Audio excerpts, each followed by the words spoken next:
اعوذ باللہ من الشیطان الرجیم بسم اللہ الرحمن الرحیم السلام علیکم ورحمۃ اللہ وبرکاتہ اعوذ باللہ من الشیطان الرجیم بسم اللہ الرحمن الرحیم السلام علیکم ورحمۃ اللہ وبرکاتہ۔ دوستو، اللہ رب العزت کے فضل و کرم سے آپ سب بخیریت و عافیت ہوں گے، اور اللہ رب العزت سے دعا ہے کہ اللہ تعالیٰ مجھے، آپ سب کو اور تمام امت مسلمہ کو اپنے حفظ و امان میں رکھے، اور جہاں پر کفار مسلمانوں پر غالب ہیں اور ان پر ظلم کر رہے ہیں، اللہ تعالیٰ ان مسلمانوں کو ظلم سے نجات کاملہ عطا فرمائے، اور جو ظالم امت مسلمہ پہ مسلط ہیں اللہ تعالیٰ ان کو بھی ہدایت عطا فرما دے۔ اگر ان کی قسمت میں اللہ رب العزت نے ہدایت نہیں لکھی تو اللہ تعالیٰ اسے اپنے طریقوں سے تباہ و برباد کر دے، اور امت مسلمہ کو آپس میں محبت اور اتفاق عطا فرمائے، آمین ثم آمین۔ دوستو، جیسا کہ آپ کو اسکرین پر نظر آ رہا ہے، بغیر خوف ڈر کے اور رجت کے موکلات مخفی طریقے سے کام لینا۔ دوستو، اللہ رب العزت نے ہر آیت اور ہر لفظ پر کچھ فرشتگان کی ڈیوٹی لگا رکھی ہے۔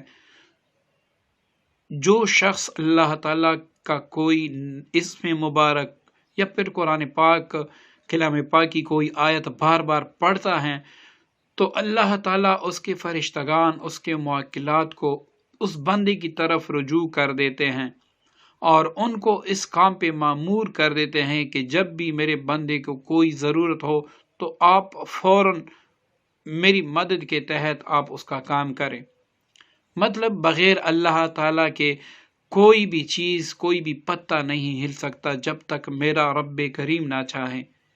تو دوستو، اکثر آپ نے سنا ہوگا موکلات کے بارے میں، لوگ موکلات کی بات کرتے ہیں، لیکن ان طریقوں میں خوف بھی ہیں، ڈر بھی ہے، رجت بھی ہے، نقصان بھی ہے، اور وہ استاد کے ساتھ بیٹھ کر آپ کریں گے۔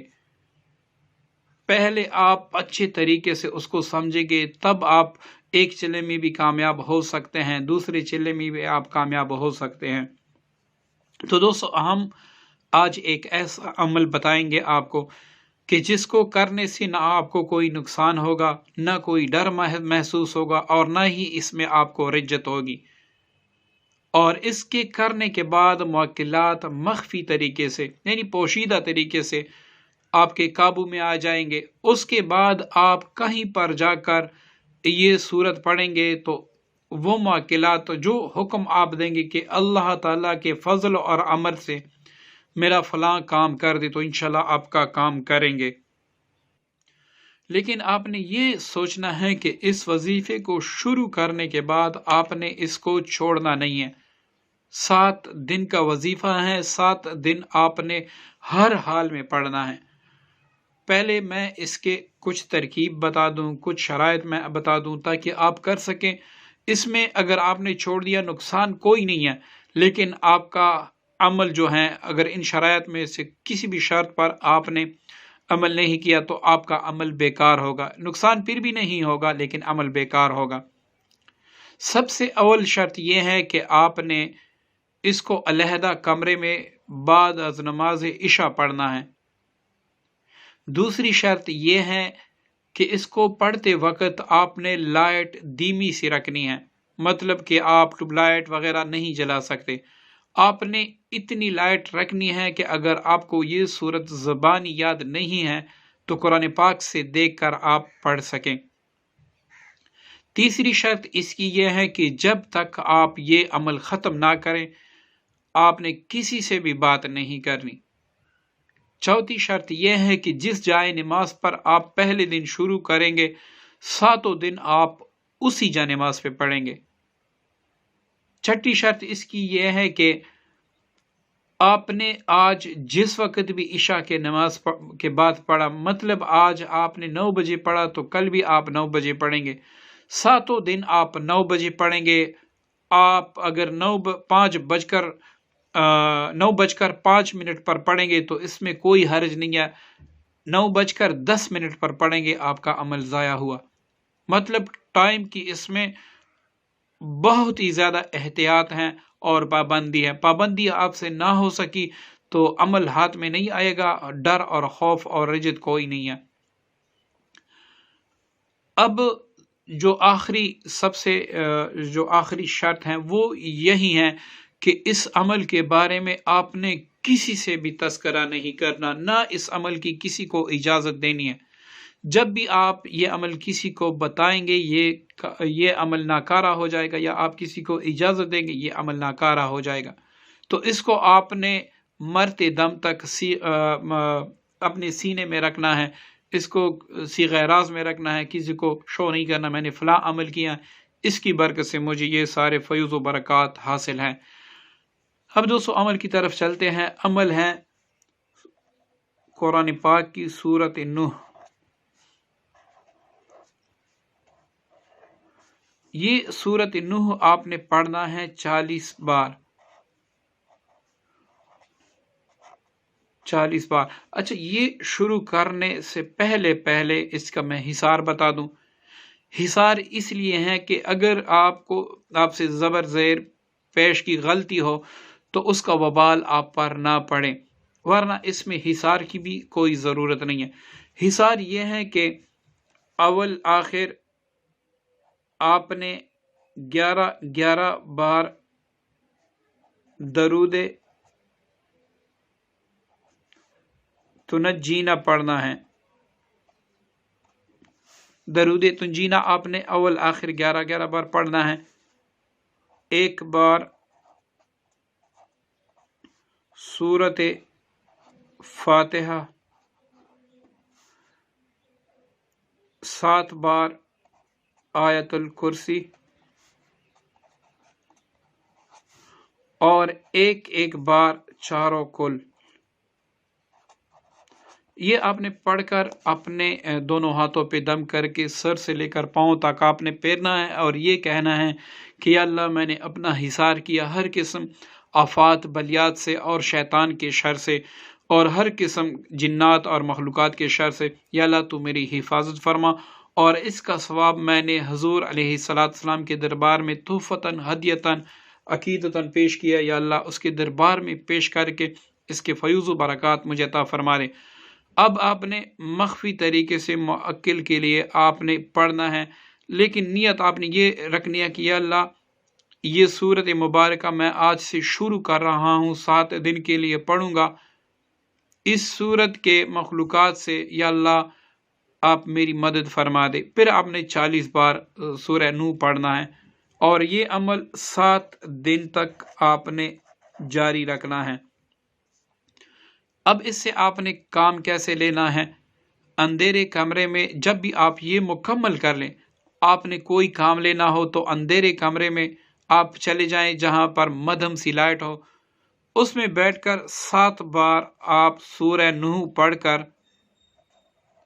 7 بار سورہ نوح پڑھ کر آپ یہ حکم دیں کہ اے اس سورہ مبارکہ کے خدام و موکلات، اللہ تعالیٰ کے امر سے اور اللہ تعالیٰ کے فضل و کرم سے میرا فلاں کام کر دے۔ انشاءاللہ 24 گھنٹوں میں ورنہ 72 گھنٹوں میں آپ کا کام اللہ تعالیٰ کے فضل سے ضرور ہوگا۔